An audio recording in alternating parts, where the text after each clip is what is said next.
our physician to read and interpret the medical certificate which you have presented on behalf of your client and find out whether medical certificate will be a valid medical reason. Now, for the third time, another reason was given by your client. Yes, Your Honor. And what was the reason? She is currently admitted at Metropolitan Medical Center, Your Before Honor. going here, did you personally visit your client in order to find out whether or not? So we will be requesting our physician to go there personally. And I would suggest that you assist him para makita mo naman kung anong gagawin ng physician. Your relation to Ms. Lilia Cruz. I am the lawyer of Ms. Lilia Cruz. I am Attorney Kenneth Brian Tejeo. And I would like first thing to give thanks to this honorable committee for giving us really the opportunity to nevertheless tell the side of the our story with regard to this medical certificate. Just for a moment, Panyero, ha? Yes, Your Honor. I understand that you also took an oath before. No, sir, I did not take any oath.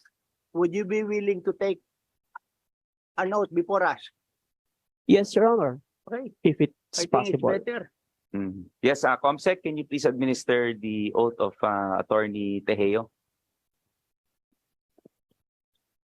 May we please request Mr. Tejeo to please raise his right hand, and please repeat after me. Please state your name. Kenneth Brian Tejeo. Do solemnly swear Swear to tell the truth, to the tell whole the truth truth, and the nothing whole but the truth, truth. So help me God. and nothing but the truth to help you God. Before we read the medical certificate of your client, I wish to remind you that during the February 27, 2023 hearing of this committee, Lilia Cruz was absent.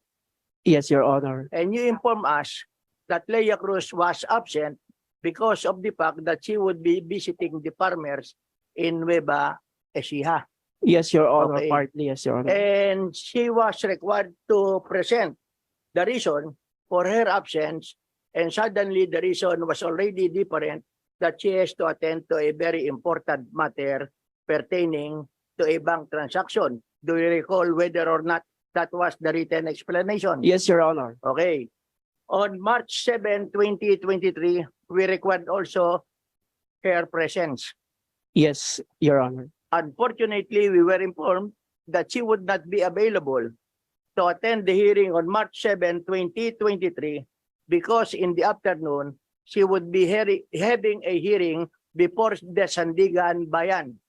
That is correct, Your Honor. And based on the record submitted to us, you are not the lawyer of Lilia Cruz in the Sandigan Bayan on March 7, 2023. Yes, Your Honor. On behalf of your client, can you secure a certificate of appearance before the Sandigan Bayan that Lilia Cruz was present in the afternoon of March 7, 2023? Yes, Your Honor. Specifying the start of the hearing and up to what time the hearing ended. Yes, Your Honor. And now, for the third time, another reason was given by your client. Yes, Your Honor. And what was the reason? She is currently admitted at Metropolitan Medical Center, Your Before Honor. going here, did you personally visit your client in order to find out whether or not she was confined at Masangkay? Metro Medical Manila. Center. Yes, Your Honor. And when was the date of her confinement? It's March 19, Your Honor. March 19. Ano ba yun? So she was confined there up to from March 19 up to the present? Your Honor, she is an outpatient? she's confined, Your Honor, starting March 19, pero meron na po siyang undergoing medical Hindi, okay na yun. procedures Confined siya up to March 19. since. Okay, so the medical certificate was presented to us, and we requested the physician of the house to read the medical certificate and state whether or not her confinement will be a valid ground for her not to appear at this schedule. Yes, Your hearing. Honor, if that the reading will not violate the right of the client to privacy, since that would contain the assessment of her medical condition. Yes, but there is no right of privacy insofar as investigation is concerned. We You know yield, the right Your of Honor. privacy. We The right yield, to Your be Honor. let alone. Eh kung lahat ng resource person sa amin sasabihin right of privacy, eh di wala nang pupunta rito. We understand, Oh, Your we Honor. understand. So, we requested our physician to read and interpret the medical certificate which you have presented on behalf of your client and find out whether that medical certificate will be a valid medical reason for her not to appear for today's hearing. Morning, Mr. Chair, Honorable Congressman. I'm the Medical Director of the House of Representatives, Dr. Luis Bautista. I'm asked to evaluate all the medical certificates and also what you have been telling us now. Don't worry, Mr. Chair and Honorable Congressman, I'm not here to discuss actually one by one the problems of your client, because I know that might violate the, Thank you for that. yes. The right So we don't need to, actually don't need what to, right is violated? no, we don't need to, actually, Oh, Mr. Yeah, reading the medical certificate would not be a violation to the right of privacy of your client. Will that be correct? Mr. Chair, I think the lawyer is invoking patient and doctor's privilege because this is yeah, a privileged communication. This all. I think Patient, okay. okay, but the trouble when your client presented the medical certificate, that is an implied waiver or even an express waiver of availing the patient physician privilege. Ibigay niyo medical certificate, hindi namin pwedeng basahin. Ano gagawin namin dito? For purposes of being submitted to the honorable committee. O so, But that, will just accept at its face value. if it, Your Honor, we yield to the desire of the honorable committee and we comply, and there's no Oh yes, you have objection. to comply. Whether you do not like or you like our desires. Oh. Okay, so you interpret the medical certificate. Yes, Honorable Congressman, with this certificate, your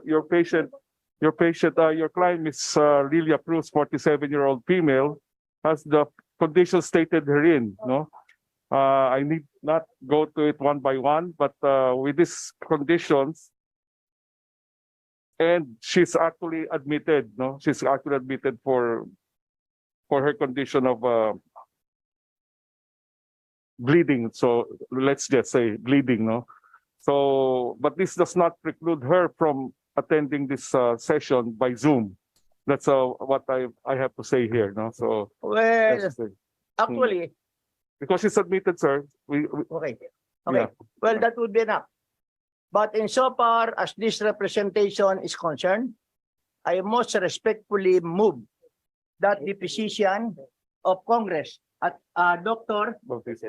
Bautista be required or requested to visit today personally and see the condition of Lilia Cruz as to whether or not her condition really prevents her from attending the session insofar as the current investigation is being concerned. Do you think that there will be a violation to that? I think there is none, Your Honor. Okay, there is none. So we will be requesting our physician to go there personally. And I would suggest that you assist him para makita mo naman kung ano gagawin ng physician. Yes, Okay. yes, Your Honor. Just short question. I have a motion first. I so move. Second, Your Honor. Any objections? There being none, motion is carried. We are requesting Dr. Bautista to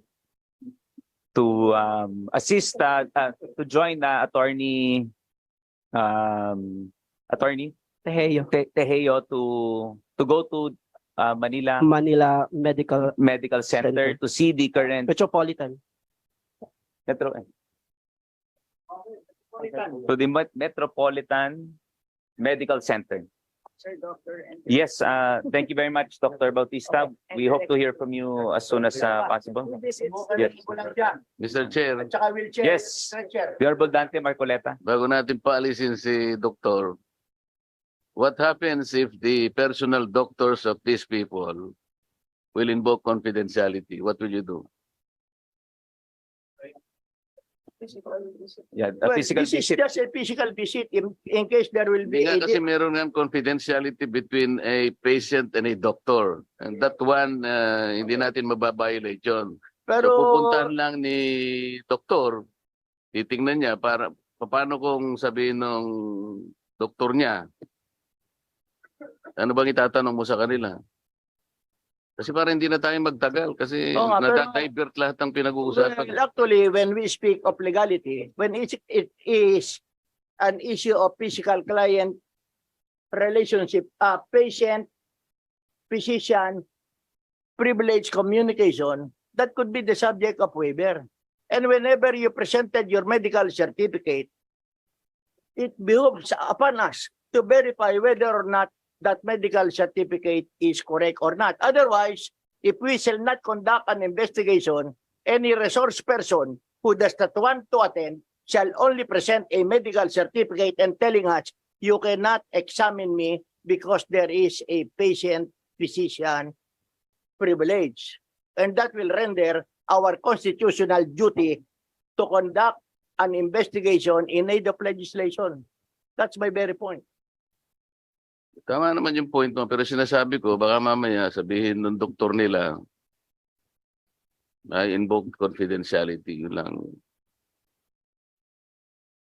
If any physician will invoke confidentiality, I would respectfully move that that physician be required to be present here to be assisted by a lawyer so that we can discuss this issue.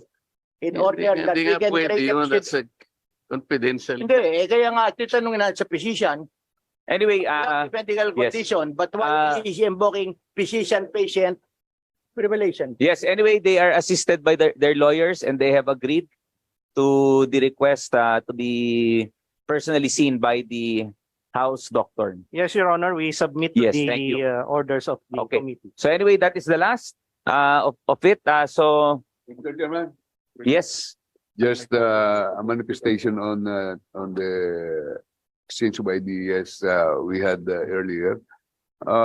Confidentiality patient, doctor confidentiality can be subject to limitations, Mr. Chairman, when especially it involves national security, public interest. That is what we are doing here. This is the public interest, and it is higher than our private rights. Thank you, Mr. Chair. thank you for that, Minority Leader Nonoy.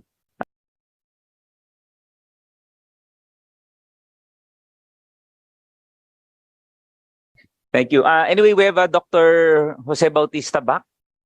May we get a report from Mr. Bautista? Dr. Bautista.